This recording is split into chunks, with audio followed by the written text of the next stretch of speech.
रोको रोको इसको। साइड तो आओगे परली साइड तो अगर तो लंबा है वो मगन मुड़ा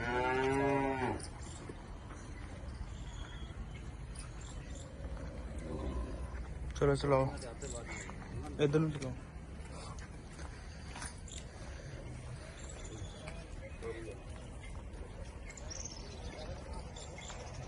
ले आओ वापस।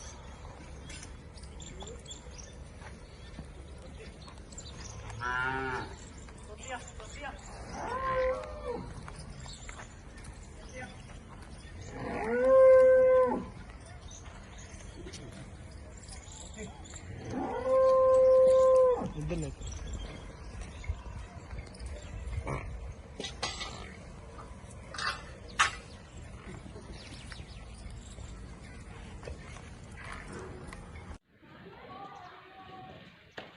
नहीं